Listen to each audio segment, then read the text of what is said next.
Assalamu alaikum. Welcome back to my channel. I trust you all are well, mashallah. Our story continues today. Please, if you're new to my channel, be sure to watch the other stories to get the full details. May Allah bless you as you do so. Muhammad, peace be upon him, returned to live with his mother in Mecca when he was about 3 years old. 3 years later, Amina decided to take her son to visit his uncles in Yathrib. She told her maid, Baraka, to prepare everything they would need for the long journey, and then they joined one of the caravans going there. They stayed in Yathrib a month, and Muhammad, peace be upon him, enjoyed the visit with his cousins. The climate there was very pleasant, and he learned to swim and to fly a kite. On their way back to Mecca, however, Amina became ill and died. She was buried in a village at Al-Abwa not far from Yathrib. Muhammad, peace be upon him, returned sadly to Mecca with his mother's maid. He was now 6 years old and had lost both his father and mother. He was then adopted by his grandfather, Abd al-Muttalib, who loved him dearly and kept him by his side at all times. It was the custom of Abd al-Muttalib to sit on a blanket near the Kaaba. There he was always surrounded by people who had come to speak to him.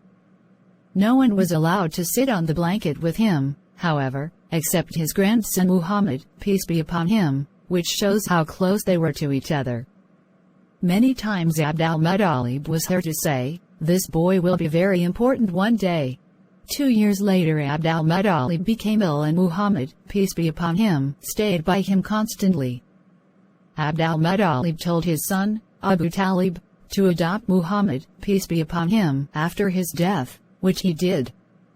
Abu Talib had many children of his own, but Muhammad, peace be upon him, immediately became part of his family and the favorite child.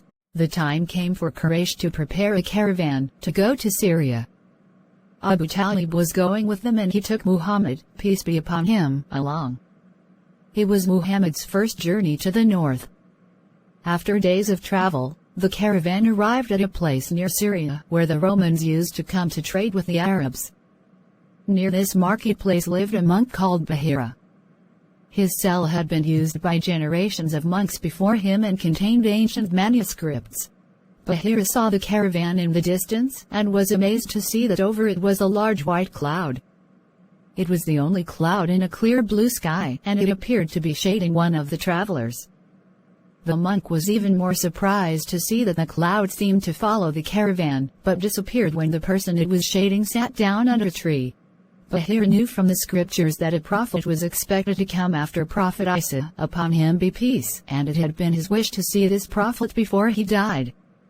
Realizing that what he had just seen was a miracle, he began to think that his wish might, after all, come true. The monk sent an invitation to the Meccans to come and eat with him. The Arabs were surprised, because they often passed by and Bahira had never invited them before. When the group was all together for the meal, the monk said, "Is this everyone?" "No," someone said, "a boy was left watching the camels." Bahira insisted that a boy should join them. The boy was Muhammad, peace be upon him. When he arrived, Bahira said nothing, but watched him all through the meal.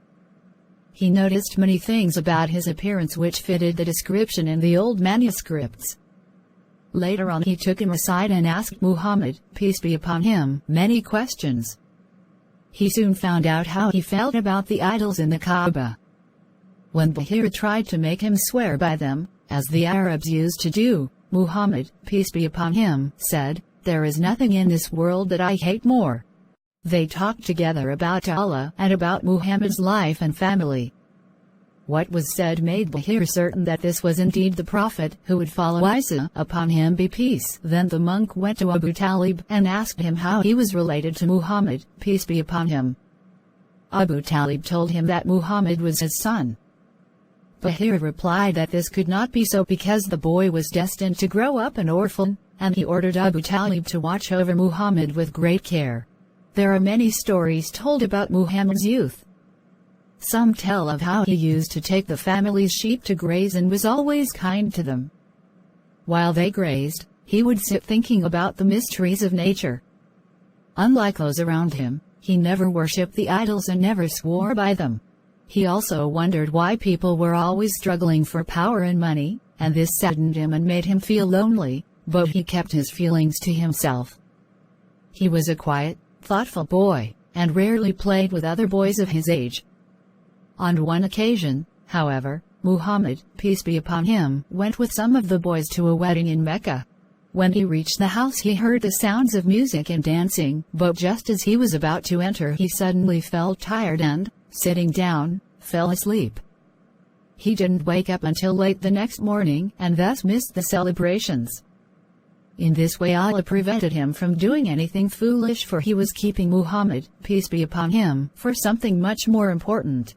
Let's take a break here today. Until next time, stay blessed. Ma salam.